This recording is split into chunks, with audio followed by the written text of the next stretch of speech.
ये गुड़गांव आने का फैसला क्यों लिया, क्या वजह थी इसके इसके पीछे? आप वैसे तो पूरे देश के ये सारे हैं, पर लेकिन जैसे पंजाब भी जा सकते थे आप पंजाबी हैं। मुझे पंजाब में कहा गया। हाँ। मैं उन समस्याओं के खिलाफ चुनाव लड़ा। बाकी तो इस चुनाव को लड़ने के लिए जो ताकत है वो मेरे पास जनता है। ये चुनाव जनता लड़ेगी, आप यकीन मानिए। नहीं, जनता लड़ेगी, पर आपके कार्यकर्ता आपसे परिचित हैं, वाकिफ हैं। यही सबसे बड़ी मेरी जो है कि मेरी कोई ऐसी जान पहचान इस तरह की कोई ये नहीं है कि मैं इस गिरोह के में करता हूँ या मैं इस बिरादरी का हूँ या मेरे ये ग्रुप के लोग हैं। मेरा कोई ग्रुप का लोग नहीं। सर, ये आप ये सब सारी बातें कह रहे हैं, राव इंद्रजीत के लोग हैं या बाकी लोग ये कह रहे हैं कि राज बब्बर साहब बाहरी हैं। मैं यहाँ का बेटा हूँ, मैं यहाँ का परिवार का हूँ। राज बब्बर साहब बम्बई से आते हैं और फिर ये चुनाव में आप इनको वोट वाट दे दोगे, अगर जीत गए तो फिर बम्बई चले जाएंगे। हमने वहाँ आगरा में कोई बिल्डिंगें नहीं बनाई, कोई पेट्रोल पंप के ठेके नहीं लिए, कोई गैस की एजेंसियां नहीं ली, कोई ज़मीनें, कोई फार्म हाउस नहीं बनाए। मैंने वहाँ लोगों के दिलों में जगह बनाई। मेरे पास अब मेरा कोई बैक जाने का कोई रास्ता नहीं था। मेरा परिवार है वो, ये बच्चे मेरे पास में मेरे परिवार की तरह हैं। मैं जहाँ जाना, मैं 26 साल वहीं रहा हूँ आगरा में। इमारतों के साथ मैंने ज़िंदगी नहीं गुजारी, मैंने लोगों के साथ गुजारी। और मेरा घर है तो ऐसी बातें राजनीति में करनी चाहिए ना बब्बर साहब। मैं इसलिए नहीं कहना चाहता कि मेरा घर नहीं, मेरी पत्नी का घर। एक ही बात है, एक ही बात, तो फिर तो एक ही बात।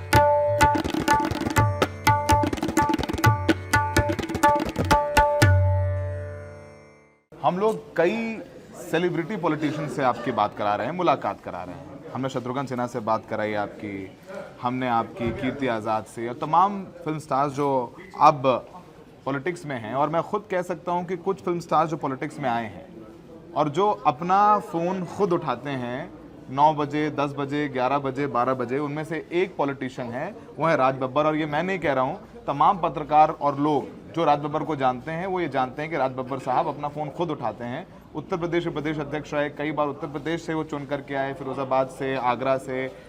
इस बार कांग्रेस पार्टी ने उन्हें गुरुग्राम से अपना उम्मीदवार बनाया है। बब्बर साहब, बहुत दिन बाद आपसे मुलाकात हो रही है। पॉलिटिक्स से कुछ दिन के लिए आप दूर चले गए, क्या वजह रही? थोड़ा सबैटिकल ली, छुट्टी ली, क्या मसला रहा? दरअसल देखिए, इसमें तो कोई दो राय नहीं। मैंने थोड़ा सा अपने आप को रिवाइव करने की कोशिश की। मैं 2019 के बाद मैंने सोचा थोड़ा काम कर लेता हूँ, तो थोड़ा सा जहनी तौर पे अपने आप को तैयार कर लूँ। तो मैंने 2-4 फिल्में, सीरीज़ वगैरह एक आध की, और उसके बाद मैं अभी प्लान नहीं कर रहा था कि मैं चुनाव लड़ूंगा या चुनाव में खड़ा हूँगा। पर ऐसा इत्तेफाक हुआ कि मुझे लगा कि नहीं, इस वक्त हमें पार्टी के साथ में खड़ा होना बनता है। और मैंने जितना जीवन जो है सिनेमा को दिया, वो अभी भी दे रहा हूँ। लोगों ने मुझे, मेरे फिल्म इंडस्ट्री के लोगों ने मुझे प्यार दिया। मैं जब गया इतने वर्षों के बाद में, तो फिर से मुझे काम मिलना शुरू हुआ। लेकिन मुझे ये भी लगा कि मैंने 26 साल सक्रिय राजनीति को दिए हैं, और इस वक्त मेरा ये फ़र्ज़ बनता है कि जिन उसूलों के लिए मैं सारी ज़िंदगी खड़ा रहा हूँ, उनको मैं दोबारा से अपने आप को मजबूत करूँ और दोबारा जो है सक्रिय राजनीति में जाऊँ। मेरा चुनाव लड़ने का इरादा नहीं था, लेकिन चुनाव में सक्रियता निभाने का इरादा था। लेकिन मेरी पार्टी ने मुझे चुनाव में खड़े होने के लिए चुन लिया। सर, गुड़गांव सीट, वैसे पॉलिटिक्स आपने हमेशा में देखा है कि उत्तर प्रदेश में की, अब उत्तर प्रदेश के प्रदेश अध्यक्ष थे, आगरा, फतेहपुर सीकरी, फिरोजाबाद, इन सीटों पर आप लड़ते रहे, जीतते रहे। फिर ये गुड़गांव आने का फैसला क्यों लिया, क्या वजह थी इसके पीछे? देखिए, 2-3 चीज़ें थी। इसके पीछे एक वक्त का भी था। ऑफ कोर्स कि मुझे बम्बई की सीट भी मुझसे कहा जा रहा था कि मैं वहाँ बम्बई से चुनाव में खड़ा हो जाऊँ। मुझे यूपी की सीट में थोड़ा कारण थे, मेरी टेक्निकल वजह थी जिसकी वजह से दिल्ली में, आगरा की सीट में मैं नहीं जा सका। रीज़न बिकॉज मेरी कुछ इलीगल कुछ इस तरह की प्रॉब्लम थी जिसको मैं रिजॉल्व करना चाह रहा था। तो उस सिलसिले में मेरा वो यूपी वाला जो है चांस चला गया। देन मेरे पास में 2 था, बॉम्बे और हरियाणा में मुझे और भी सीट ऑफ़र की गई थी। तो मैंने ये कहा कि नहीं, अगर मुझे मिलती है तो मैं ये गुड़गांव की सीट लूँगा, क्योंकि मैंने गुड़गांव में मेरे मित्र रहते हैं, मेरी फैमिली के लोग रहते हैं। मैंने थोड़ा सा जायज़ा लिया। उनसे पूछने के बाद पता लगा कि बहुत ही 20 साल से बहुत ही अंडर नर्स्ड कॉन्स्टिट्यूंसी है। इसमें जो कुछ भी है वो जो प्राइवेट लोग हैं उन्होंने आके अपने आप को बसाया है। ज़मीनें महंगी हो गई हैं लेकिन ज़मीन पर रहने वालों की सुविधाएं उस लेवल की नहीं हैं। मैं बीच में कुछ मैंने लोगों से कहा अच्छा तो मुझे तो ये कुछ इन्फॉर्मेशन मांगी, आप वहाँ जाओ मुझे फ़ोटोग्राफ्स दिखाओ। देन आई डिसाइडेड नहीं, इसके दो फ़ायदे होंगे। एक फ़ायदा ये है कि मैं यहाँ रह के, मेरे लिए दिल्ली, अगर मैं पार्लियामेंट में हूँ तो ज़रूरी नहीं है कि पार्लियामेंट में सरकारी कोठी में जाके रहूँ। मैं यहाँ से भी 40 मिनट में अपने पार्लियामेंट पहुँच सकता हूँ, 45 मिनट। सो आई थॉट कि यहाँ पर जो है एक कम्युनिकेशन गैप है उनके जनप्रतिनिधि का और जनता का। I will fill up that. Babbar साहब, गुड़गांव को एक टफ सीट माना जाता है कांग्रेस के लिए। हमने देखा है पिछले 2014 में, 2019 में राव इंद्रजीत सिंह को सब जानते हैं, पुराना राजनीतिक परिवार है, पूर्व मुख्यमंत्री के परिवार से वो आते हैं, उनका अपना एक रॉयल माहौल भी रहा है। तो एक टफ सीट पर आपने चुनाव लड़ना, कि गुड़गांव जो एक टफ सीट है, कहा जाए बीजेपी का बैस्टियन है, वहाँ से राज बब्बर ने चुनौती ली। कोई यूजुअली जब ब्रेक लेके आ रहा होता है ना, पॉलिटिशियन सोचता है किसी आसान सीट पर चले जाएं या किसी और दूसरी सीट पर जहाँ पे कांग्रेस का माहौल अच्छा है, जबकि आप वैसे तो देश के, पूरे देश के ही हैं सारे हैं, पर लेकिन जैसे पंजाब भी जा सकते थे आप पंजाबी हैं। मुझे पंजाब में कहा गया, हाँ, मुझे पंजाब में ऑफर हुई थी seat, no doubt, you are right. तो फिर वाई गुड़गांव इतनी टफ सीट? देखिए, मैंने अपने आप को ना, टफ के अलावा मैंने ये चीज़ देखी। पहली बात तो मैं आपकी बात की उसको में हम आगे ना निकले। आपने जो बहुत बड़ा नाम, बहुत बड़ी बात कही, हाँ। राव साहब, वो बहुत बड़े आदमी हैं, बहुत बड़ा परिवार है उनका, और मतलब ऐसा परिवार है कि जिसकी एक रॉयल्टी चली आ रही है। तो मेरा मुकाबला, मैं एक मध्यम वर्गीय आदमी, मेरा मुकाबला उनके साथ में है ही नहीं, और मैं उनके खिलाफ चुनाव नहीं लड़ रहा हूँ। मैं बहुत बुनियादी तौर पे मैं इस बात से कन्विंस हूँ। मैं चुनाव लड़ रहा हूँ जो 20 साल से सांसद हैं, वो जिन समस्याओं को उन्होंने छोड़ा है और वो समस्या दिन पर दिन फैल गई हैं, वो नासूर सी बनती चली जा रही हैं। मैं उन समस्याओं के खिलाफ चुनाव लड़ रहा हूँ। बाकी तो इस चुनाव को लड़ने के लिए जो ताकत है वो मेरे पास जनता है। ये चुनाव जनता लड़ेगी, आप यकीन मानिए। नहीं, जनता लड़ेगी, पर आपके कार्यकर्ता आपसे परिचित हैं, वाकिफ़ हैं, आपको पहचानते हैं, आप उन्हें जानते हैं। वो एक मुश्किल चीज़ होती है, क्योंकि आप आए बहुत दिन बाद पॉलिटिक्स में, आपने यहाँ पॉलिटिक्स करी भी नहीं है। यूपी में आपको लोग जानते हैं पर यहाँ जानते नहीं हैं। तो आपके साथ ये लगता नहीं है कि थोड़ा सा एक नेगेटिव पॉइंट हो गया कि ये जान पहचान नहीं है आप अपने कार्यकर्ताओं से? यही सबसे बड़ी मेरी जो है कि मेरी कोई ऐसी जान पहचान इस तरह की कोई ये नहीं है कि मैं इस गिरोह के में करता हूँ, या मैं इस बिरादरी का हूँ, या मेरे ये ग्रुप के लोग हैं। मेरा कोई ग्रुप का लोग नहीं। गुड़गांव की जनता मेरी है, और अगर आप इसका रिस्पांस देखना चाहते हैं तो आप मीटिंगों में देखिए। मैंने देखा कि लोग जो हैं वो मुझे अपना बनाना चाह रहे हैं, वो लोग मेरे लिए खड़े होना चाह रहे हैं। वो लोग मुझसे कह रहे हैं कि राज भाई आप चिंता मत करो, ये चुनाव तो हम लड़ेंगे। मुझे ये बात दूसरी है कि मुझे एक सिस्टमेटिक बूथ कमेटियाँ वगैरह ये सब चाहिए, बूथ के पे लोग चाहिए। लेकिन मैं मांगता हूँ कि यार मुझे तो मेरे पास पर्सनल आ रहे हैं कि सर हम खड़े होंगे आपके लिए, आपसे कोई पैसा नहीं चाहिए, हम खड़े होंगे कि चुनाव हमने जीतना है। तो ये इस तरह की जब भावना हो तो ईश्वर से डरना चाहिए। ये वाकई ये बिल्कुल धर्मयुद्ध की तरह से है। ये हरियाणा बेसिकली धर्मयुद्ध की पहचान है। और ये जो धरती जो है, ये तो भारत की धरती है जहाँ पर जो है लोकतंत्र शुरू हुआ, जहाँ से लोकतंत्र की पहचान हुई। सर, ये आप ये सब सारी बातें कह रहे हैं, राव इंद्रजीत के लोग हैं या बाकी लोग ये कह रहे हैं कि राज बब्बर साहब बाहरी हैं, मैं यहाँ का बेटा हूँ, मैं यहाँ का परिवार का हूँ। राज बब्बर साहब बम्बई से आते हैं और फिर ये चुनाव में आप इनको वोट वाट दे दोगे, अगर जीत गए तो फिर बम्बई चले जाएंगे। तो ये सब सारी बातें भी हो रही हैं, आपको बाहरी का राज कहा जा रहा है, वो आरोप भी लग रहा है। मुझे लगता है ये आम बात है, शायद आपके लिए पहली बार नहीं होगा। हर आदमी कहेगा। भाई मैं जब आगरा में था, मेरे माँ बाप जो है अम्बाला से रिफ्यूजी जब यहाँ पे आए, यहाँ से फिर उनको नौकरी मिली, वो आगरा में रेलवेज़ में गए। मेरे दादा रेलवेज़ में थे, मेरे फादर रेलवेज़ में थे। हमने वहाँ आगरा में कोई बिल्डिंगें नहीं बनाई, कोई पेट्रोल पंप के ठेके नहीं लिए, कोई गैस की एजेंसियाँ नहीं ली, कोई ज़मीनें, कोई फार्म हाउस नहीं बनाए। मैंने वहाँ लोगों के दिलों में जगह बनाई। और बता दो, टोक रहा हूँ, राज बब्बर साहब ने डिम्पल यादव को एक बार बाई इलेक्शन में हरा दिया था, और उस वक्त हराया था डिम्पल यादव को बाई इलेक्शन में जब उस वक्त मुलायम सिंह जी की सरकार थी। 2009 2009 में हराया था, 2009 में हराया था डिम्पल यादव को, जो कि इस बार मैनपुरी से लड़ रही है, अखिलेश यादव की पत्नी है। अब बोले, मैं बताना चाह रहा था रेफरेंस के लिए कि आपने किस तरीके की देखिए, पॉलिटिक्स की है। डिम्पल मेरे भतीजे की बहू है, मेरी बेटी की तरह है, और मेरी बेटी जूही की दोस्त है। मैंने डिम्पल को नहीं हराया। मेरा नाम पहले अनाउंस हो गया था 26 अगस्त को। उनको कुछ ऐसी शक्तियां, जो इस वक्त माहौल था वो उनके आसपास मुलायम सिंह जी के, उन्होंने कहा कि डिम्पल को जड़ा दो। तो डिम्पल ठाकुर भी हैं और वैसे यादवों के यहाँ पे आई हैं, तो इतना बड़ा कॉम्बिनेशन हो जाएगा कि ये मेरे पास अब मेरा कोई बैक जाने का कोई रास्ता नहीं था। मेरा परिवार है वो, ये बच्चे मेरे पास में मेरे परिवार की तरह हैं। अब वहाँ भी चुनाव अगर आपने देखा फिरोजाबाद को, राज बब्बर नहीं लड़ रहा था। मैं तो सुबह गाड़ी उठा के चला जाता था लोगों के पीछे। ऑफिस क्या कर रहा है मैं कभी नहीं जाता था, मैं तो लोगों के बीच में जाता था। जनता ने चुनाव लड़ा वहाँ, जनता ने, और मैंने डिम्पल को कतई नहीं हराया। डिम्पल का परिवार जिसने मुझे राजनीति में खड़ा किया, तो मैं उसको कैसे हराता।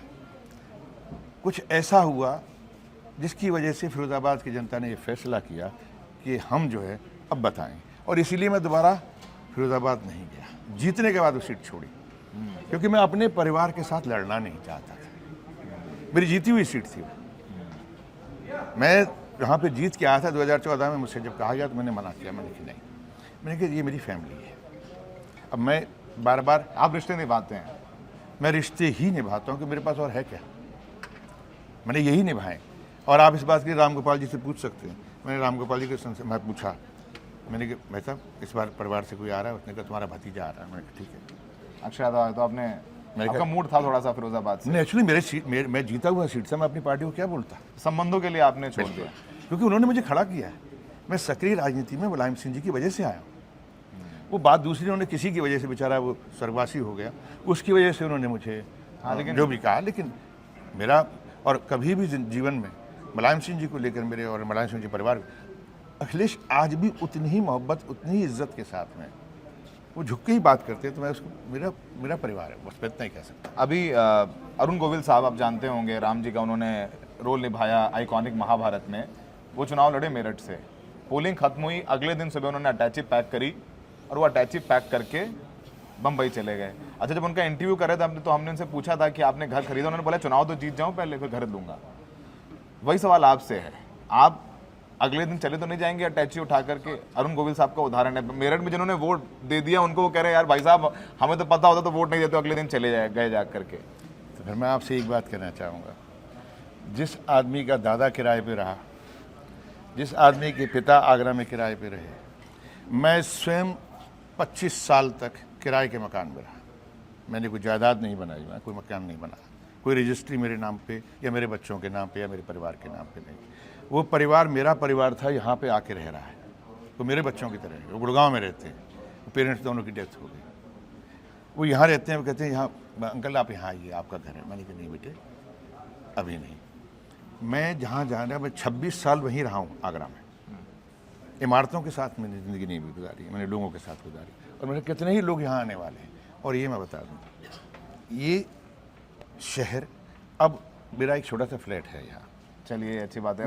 मैं इसलिए बोलना नहीं चाहता। राजबब्बर साहब का घर है यहाँ पर, अरुण गोविल साहब का घर मेरठ में नहीं था। स्मृति ईरानी जी ने भी अभी अपना घर बनवाया है अमेठी में। ममता बनर्जी ने भी, सॉरी माफ कीजिएगा, हेमा मालिनी ने बाद में लिया जीतने के। तो एटलीस्ट राजबब्बर साहब का प्लस पॉइंट है कि आपका घर है। मेरा घर है, तो ऐसी बातें राजनीति में करनी चाहिए ना बब्बर साहब। मैं इसलिए नहीं कहना चाहता कि मेरा घर नहीं, मेरी पत्नी का घर। एक ही बात है, एक ही बात। तो फिर तो एक ही बात है, फिर तो मसला क्या है? नहीं, इसलिए, लेकिन वो किराए पे दिया है। और मैंने कोशिश की कि मैं जो है इस घर को, मैं उनको कोई दूसरा घर दिलवा दूं चुनाव में। तो फिर मुझे थोड़ा बुरा लगा। कोई बात नहीं, बच्चे स्कूल में पढ़ रहे हैं, तो मैंने कहा कोई बात। इतने में हमारे इस मित्र ने कहा कि जब तक आप यहाँ रहिए, तो मैं यहाँ आ गया। और ये परिवार सब अपने परिवार हैं। और जहाँ मैं आपको इतना बहुत बता दूँ, नहीं आओ एक बार, राहुल साहब बताइए, बोले। हाँ बिल्कुल बोला कि मेरे मित्र ने खुद आके, मैंने इनसे नहीं मांगा, इन्होंने खुद ऑफर किया, इनका घर है, कि आप कमाल कर रहे हैं, ये चाबी रखिए, घर लीजिए। राव साहब ये बताइए कि बब्बर साहब को कितनी मोहब्बत मिल रही है यहाँ पर? लोग अन पर आरोप लगा रहे हैं कि बाहर में, सामने पूछ रहा हूँ कि कोई फिल्टर नो फिल्टर है। तो आप पहले से जानते थे बब्बर साहब को या फिर कि? आज से नहीं, जब समाजवादी पार्टी में थे तब से जानते थे। और ये हम नहीं जानते, गुड़गांव शहर की जनता जानती है और इनसे अपार मोहब्बत है। और सर आप ये जो आरोप कहते हैं बाहरी वो ये बाहरी नहीं, ये लोगों के दिल में रहते हैं। और आज से नहीं रहते, जब सांसद नहीं थे तो फिल्मों के जरिए लोगों के दिलों में रहते थे, अपने व्यवहार से टच में रहते थे, आपके फोन वोन उठाते थे सर? सबके फ़ोन उठाते हैं, मेरे नहीं। एक आम नागरिक भी ये रात को कैंपेन करके 2 बजे घर आते हैं, 2:30 बजे घर आते हैं, इसी मुस्कुराहट के साथ हर आदमी से मिलते हैं। सुबह जब घर से निकलते हैं तब भी यही मुस्कुराहट होती है। और जो लोगों से प्यार मिलता है, जो एनर्जी गुड़गांव लोकसभा क्षेत्र में लोगों से मोहब्बत मिल रही है, रात को 2:30 बजे भी इसी मुस्कुराहट के साथ लोगों से बात करते हैं। इनसे लोगों मिलने के लिए सुबह 6 बजे लोग आना शुरू होते हैं, रात को 2 बजे तक मिलते हैं। एक एक्सेसिबिलिटी की प्रॉब्लम आपके साथ शायद नहीं है, मुझे ये पता है, ये पता है। तो मतलब फिर आप अरुण गोविल जी की तरह अगले दिन बैग उठा के नहीं जाएंगे बम्बई? एक चीज़ मैं कहना चाहता हूँ, मैं बीच में आपको रोका कि गुड़गांव लोकसभा क्षेत्र जो है, इन्होंने अभी तक एक ऐसा सांसद देखा जिसको ढूंढना पड़ता है, जिससे बात करने के लिए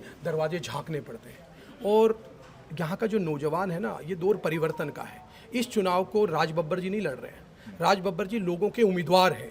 पार्टी, कांग्रेस पार्टी के भी उम्मीदवार नहीं, इंडिया के भी उम्मीदवार नहीं, गुड़गांव लोकसभा की जनता के उम्मीदवार हैं, यहाँ के नौजवानों के उम्मीदवार हैं, यहाँ के शिक्षित वर्ग के, यहाँ के वंचित के, यहाँ के गरीबों के, यहाँ के पिछड़ों के उम्मीदवार। राहुल भाई जैसे लोग लड़ा रहे हैं इनको यहाँ? नहीं, यहाँ की जनता चुनाव लड़ रही है और यहाँ की जनता ही चुनाव लड़ा रही है। और आप ये देखेंगे कि आप अभी कैंपेन में भी देखेंगे, और लगातार जिस तरह का उत्साह लोगों में है, लोग अपने आप आ रहे हैं और अपने आप बूथ की जिम्मेदारी ले रहे हैं, और एक एक व्यक्ति अपने आप को राज बब्बर जी समझ के चुनाव को लड़ रहा है। सर ये बताइए, गुड़गांव जब टिकट तय हुआ Thank you, भाई। ये राहुल जी को मैं जानता हूँ और बहुत मेहनती यहाँ पर है। मुझे लग रहा है आपका कोई पुराना रिश्ता भी, मुझे लग रहा है। सर मेरा रिश्ता सिर्फ इतना ही है कि ये यूथ कांग्रेस में थे, हाँ, हैं, हाँ। मतलब अभी भी ये बूढ़े ही नहीं हो रहे हैं। तो ये बहुत सीनियर लीडर हैं यहाँ के, और इनको भी पता नहीं थे, वहाँ दीपेंद्र जी के यहाँ थे। वहाँ से किसी को पता लगा मैं यहाँ पे घर ढूंढ रहा हूँ, तो मैं घर उस वक्त अपने लिए नहीं ढूंढ रहा था, मैं जो जिनके पास किराए पे मकान है, मैं उनको उस घर में शिफ्ट करना चाहता था। मैं वहाँ क्योंकि सब लोग कह रहे थे यार कि ये मेरे पर इल्ज़ाम न लगे, लेकिन उन्होंने कहा कमाल कर रहे हैं आप किसी के लिए क्यों घर ढूंढ रहे हैं, उसके बच्चों का प्रॉब्लम होगा, कुछ होगा, आप आइए, आपका ये घर है। और ये मेरे शाम आने में टाइम होगा, मैं चाबी आपको भिजवा रहा हूँ। Can you believe this? घर में कोई भी नहीं है, खाली घर है। तो आपको जनता चुनाव लड़ा रही है? मैं वाकई तो मेरे ये इससे बड़ी एग्जाम्पल और क्या हो सकती है? आखिरी सवाल वही पूछ रहा था कि लोग ये ना कहें कि अगले दिन राज बब्बर साहब चुनाव खत्म हो, पोलिंग खत्म हो और बैग उठा के 25 तारीख को पोलिंग है गुड़गांव में, अगले दिन बैग उठा के बब्बर साहब बम्बई की फ्लाइट लेकर के, यहाँ से पार्लियामेंट भी पास है और गुड़गांव से सर एयरपोर्ट भी पास है, तो वो ना हो जाए कि निकल जाए। अब मैं आपको बहुत ईमानदारी से बता रहा हूँ, मेरा एक लक्ष्य है।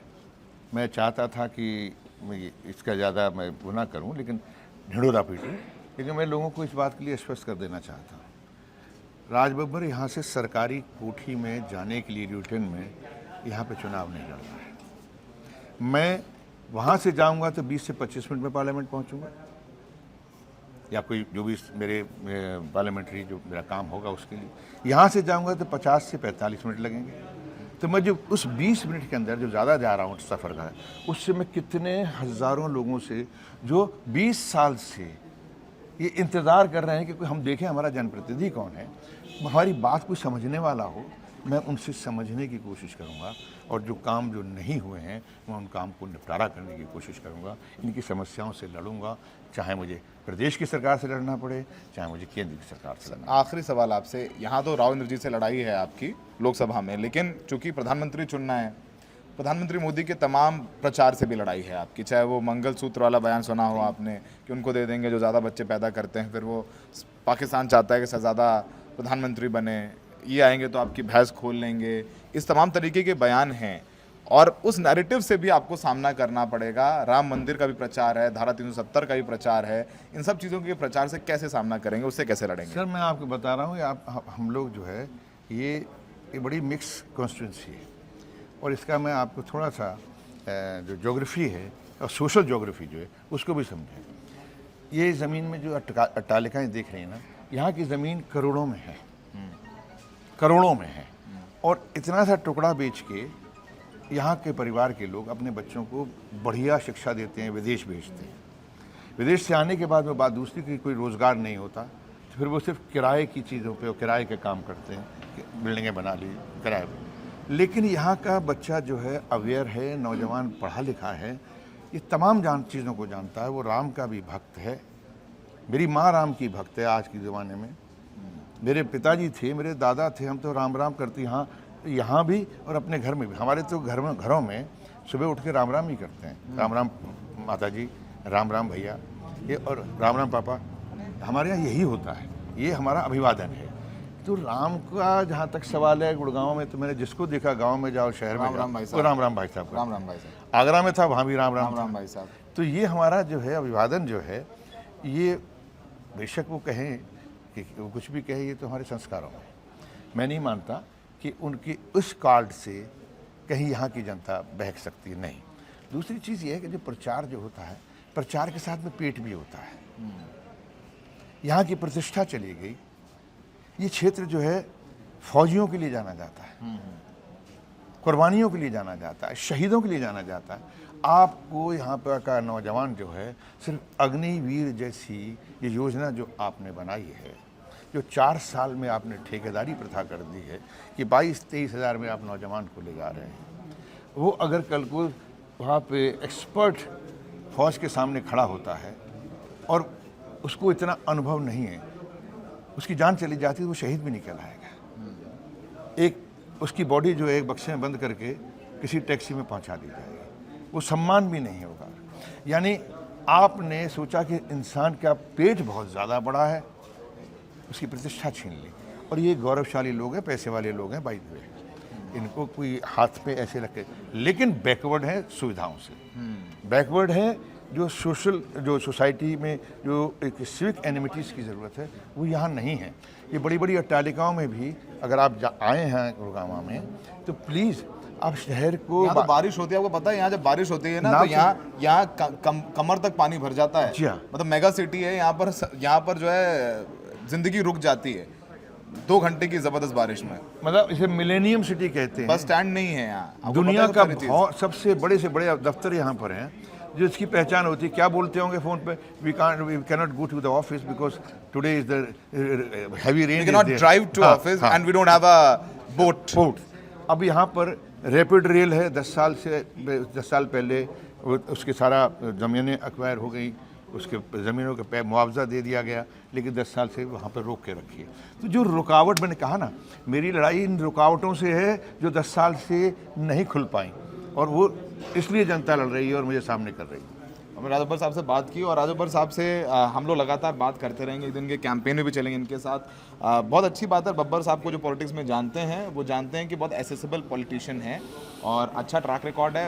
अब गुड़गांव के कठिन सीट पर ये उम्मीदवारी है इनकी कांग्रेस पार्टी से, वो जनता तय करेगी। 25 तारीख को 25 को हरियाणा में मतदान है और उस दिन ईवीएम पे इनकी किस्मत सील हो जाएगी। और ये कह रहे हैं कि ये कभी लटियंस में जाके नहीं रहेंगे, चुनाव जीतने के बाद अगर जीतेंगे तो यहीं गुड़गांव में। वैसे भी यहीं रहूंगा, जो अदरवाइज भी रहूंगा, और जीतने के बाद भी यहीं रहूंगा। हारे जीते कुछ भी। देखिए घर है तो मुझे भी चाहिए। कोनी में गुड़ लग गया, 26 साल से राजनीति में हूँ, तो दिल्ली तो आना पड़ता है ना, तो मैं दिल्ली क्यों जाऊँ, मैं यहीं रहूँगा। तो हमने देखा, हम शायान और आर्यन के साथ सौरभ शुक्ला डायरेक्ट।